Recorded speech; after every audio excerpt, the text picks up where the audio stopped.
Magandang oras mga ka-TH. Meron tayong balikan dito, napaka-tagal na video ito.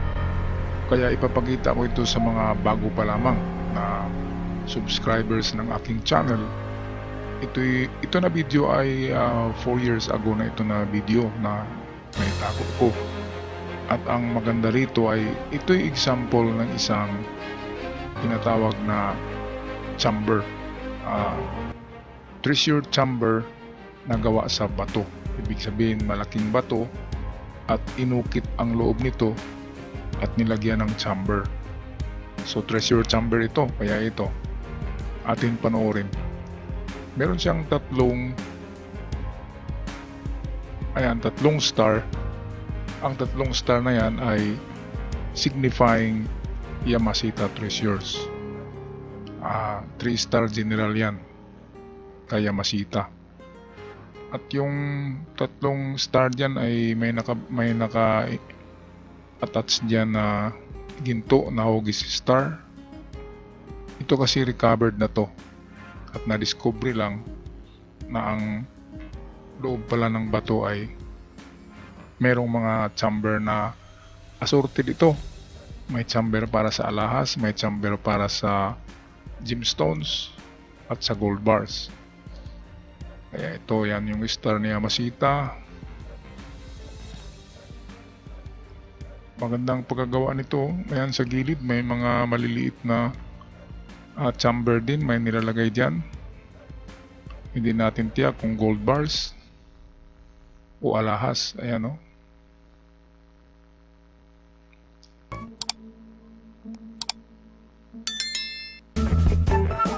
Malaking bato talaga siya.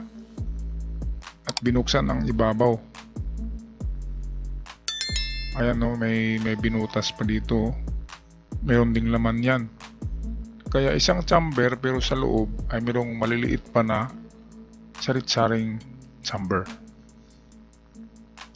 Pero mayroong napansin ako dito, hindi pa to nabuksan, no? Ito yung may simbolong araw na napakaraming sun rays. Ito ay ano to ng bomba. Sign to ng bomba, kaya hindi binuksan, no? Ibig sabihin alam ng nagbukas nito na delikado itong parang araw na bilog. Hindi niya binuksan, no? Kasi yung sign na yan ay bomba, sasabog ito kapag binuksan. Kaya magaling yung nagbukas nito. Ito naman, no? Triangle chamber. Ayan, no? May laman yan. Itong triangle, nilagari na yan ng concrete saw. Pero ang ilalim ay meron na namang chamber, may nakatago na naman diyan. So kung hindi alahas, gold bars. Alam nga naman magtago ng plastic, di ba? Ayan.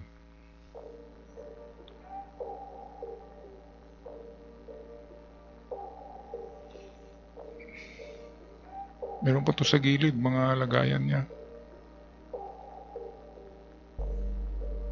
Galing ng pagkaugit. Napakalaking bato niyan. At inukit ang loob.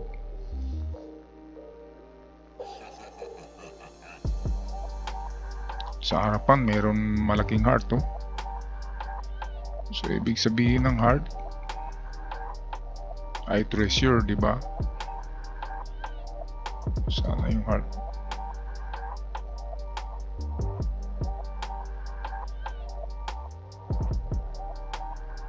Ito, ayan.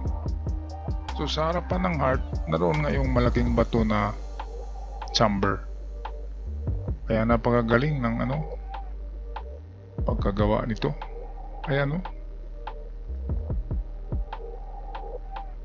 mayroong marka na God, eh. So pwedeng ang nag-recover nito ay mga Amerikano. Ayan, yung parang sun na symbol na napakaraming sun ray.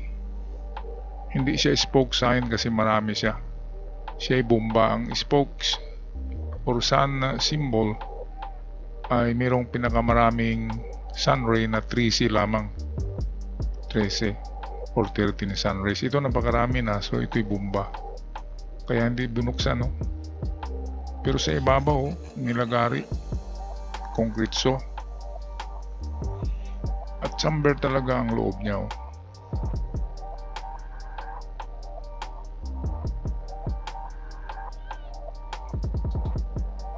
Ayan.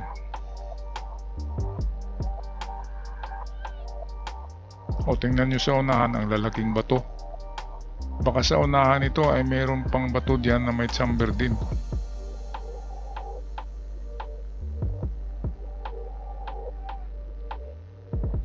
Kaya nga lang nang makita ito ng ating katiyats ay bukas na. Na-recover na ito.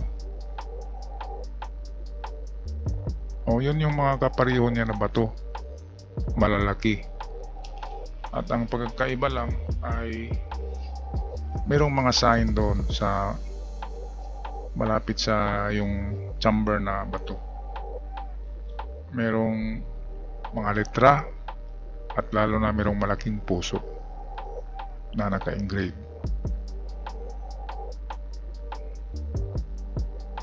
Okay, so ito lang ang ating maipakitang example, mga katiyats, ng isang